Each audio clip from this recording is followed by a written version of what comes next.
तो वहीं रिज मैदान पर स्थित क्राइस्ट चर्च में शुक्रवार को गुड फ्राइडे मनाया गया और प्रभु ईसा मसीह के बलिदान को याद करते हुए विश्व शांति के लिए मौन रखा गया और प्रार्थना की गई। प्रार्थना सभा के बाद भगवान मसीह की शिक्षाओं पर सभा का आरंभ हुआ। इस मौके पर सैकड़ों ईसाई धर्म के अनुयायी चर्चा में एकत्रित हुए और दीप प्रज्वलित किया।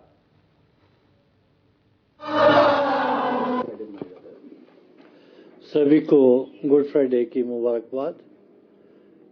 जैसे कि गुड फ्राइडे यानी शुभ शुक्रवार जिसे आज कहा जाता है और पूरे विश्व भर में आज के दिन को मनाया जाता है। आज का दिन प्रभु यीशु मसीह की कुर्बानी का दिन है, जबकि एक अफसोस का दिन है जब प्रभु यीशु मसीह को क्रूस पर चढ़ाया गया और 3 घंटे 12 बजे से 3 बजे तक वो क्रूस पर रहते हैं और उनके आखिरी 7 शब्द जो उन्होंने क्रूस पर से कहे थे उन पे आज बातचीत होती है, उन विचार किया जाता है, ताकि हम जैसे भी हर एक व्यक्ति जो आखिरी शब्द अपने मरने से पहले कहता है तो उसे बड़े ध्यान से सुना जाता है और उस पर अमल किया जाता है। उसी प्रकार हम भी उन 7 शब्दों के ऊपर गौर करते हैं और विचार करते हैं और उस पर चलने के लिए लोगों को उत्साहित करते हैं। और शुभ इसलिए है कि प्रभु यीशु मसीह जो परमेश्वर का पुत्र था, उसने स्वयं अपने आप को अर्पित किया कि जो पाप की मजदूरी मृत्यु थी, क्योंकि पाप जब जगत में आया उसके साथ मौत आई, कि हर एक व्यक्ति जो पाप करता है वो मौत का भागीदार बनता है।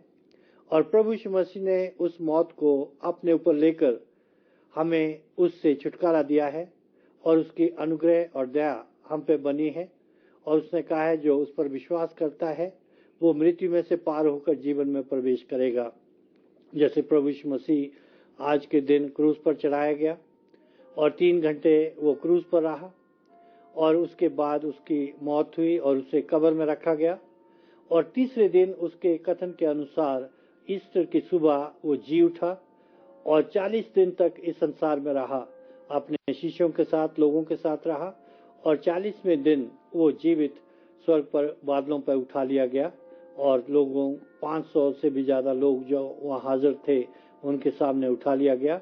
और उसने कहा जिस प्रकार उसे जाते देखते उसी प्रकार वो फिर आएगा और वो अपने लोगों को शिष्यों को ये आज्ञा देता है कि जब तक वो फिर ना आए तब तक हम उसकी आज्ञाओं का पालन करते रहे, प्रार्थना करते रहे। और जैसे शब्द उसने पहला ही शब्द जो क्रूस पर से कहा कि ऐ पिता इन्हें माफ कर क्योंकि ये नहीं जानते कि ये क्या करते हैं, क्योंकि हम जाने अनजाने भी पाप करते हैं। परमेश्वर फिर भी हमसे प्रेम करता है, वो हमें माफ करता है जब हम उससे माफी मांगते हैं। और परमेश्वर हमसे प्रेम करता है और वो हमें जीवन देना चाहता है और बहुतायत का जीवन देना चाहता है। और इसलिए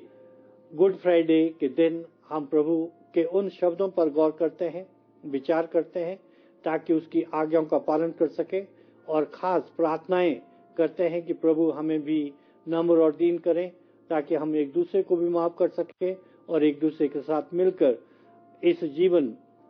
में प्यार से रह सके और परमेश्वर के उस राज्य के लिए अपने आप को तैयार करे जो परमेश्वर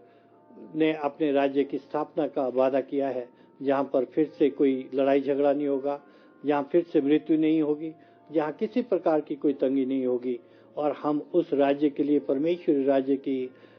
बाट जोते हैं, तैयारी करते हैं और तब तक हम प्रार्थनाओं में और एक दूसरे के साथ मिलकर प्रभु के उन आज्ञाओं का पालन करने की कोशिश करते हैं।